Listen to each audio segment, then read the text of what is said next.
I am serving First Class Cassidy Topps, and I've been in the Arkansas National Guard for coming up to 11 years and 6 months in June.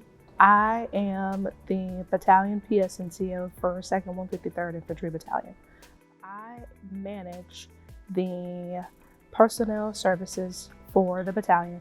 I support the readiness NCOs at the companies here in 2nd Battalion, and essentially I process different administrative actions and things like that.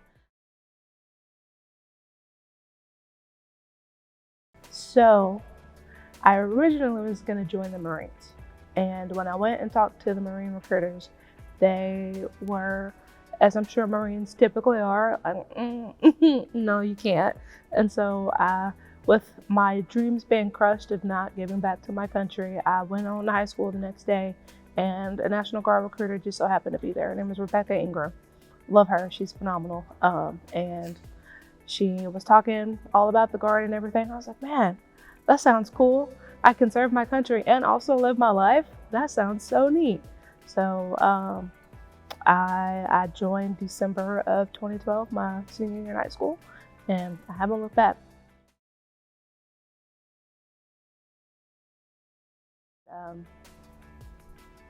All in all, the real reason why I'm in today and why I continue to do what I do is because of my family. The Guard has given me an opportunity to do something that I wouldn't have been able to do with the past that I came from. And so being able to really support my family the way that I have been able to and give back to my state it's been really cool. And that's why I keep going.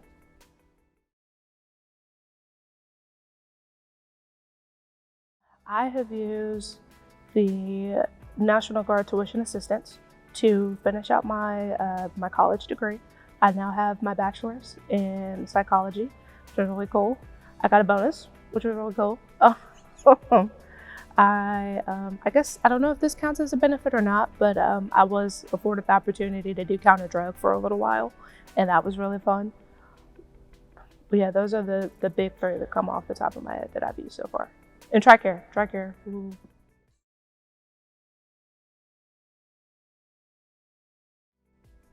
That's a good question.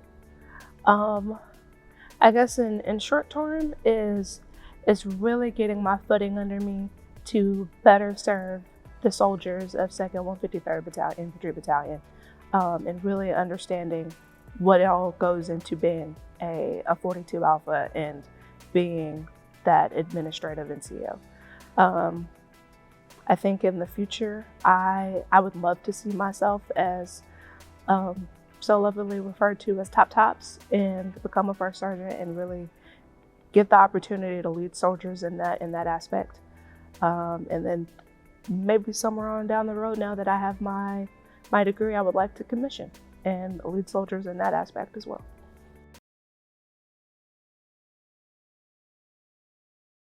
I feel like being around those different types of people and then also coming so far as I have in the NCO channels, I believe that I have the knowledge and the skill base to not only understand the tactical and strategical and organizational sides of leadership, but also being able to relay all of my civilian side knowledge and then all of what I'm learning now and taking that and being able to lead soldiers in the best ways possible.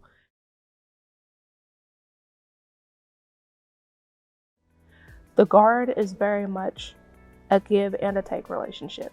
There are sacrifices that you do have to make in order to be successful and to better aid in the organization. But as long as you're doing that, you're also going to get back what you put in. Personally, I think one of the biggest sacrifices that I've made, but also one of the best in its return interest, was going on my deployment. Yes, I was away from my family for as long as I was, but I got a really good job out of it, and I got a lot of experience that I wouldn't have been able to get on the back end if I would have just stayed and did my traditional time. But the immediate return on it is the appreciation and the morale and buyback that I get from my soldiers.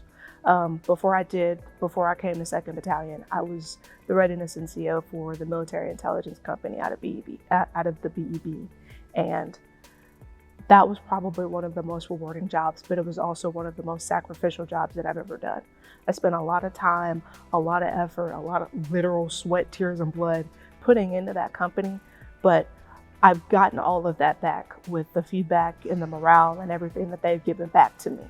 So just telling soldiers that, or future soldiers when they come in, that it is a love and it's a give and take relationship, but it is one that is worth it if you do what you need to do.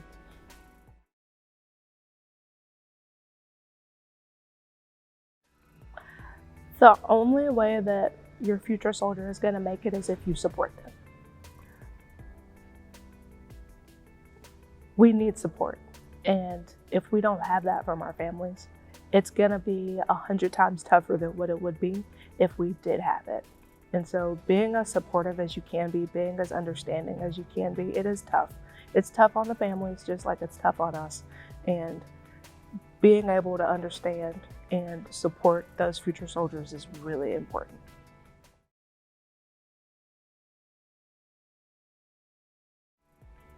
So my reasonings have changed throughout my little 11 years being in. So at first it was, I just wanted to do something for myself and prove that I could do something. And then it turned into, I wanted to support my family, and I needed to support my family, being a guardian of my sisters. And then it turned into, I want to support these soldiers. I want to make sure that they are taken care of and that they want to continue on their service and pass the torch on with the care and the, oh boy, how do I want to say this? Instilling in soldiers servant leadership so that they in turn do it with the junior enlisted that will come after them. And that's honestly why I continue to do what I do now, is to ensure that we're building soldiers up and building a better future for the organization. It starts with us making sure that we're taking care of our own home, and that is something that is really important to me, is making sure that the people that we have feel it and they know that we're here to help them. And that is my whole goal right now, is to make sure, and that's what keeps me pushing every day.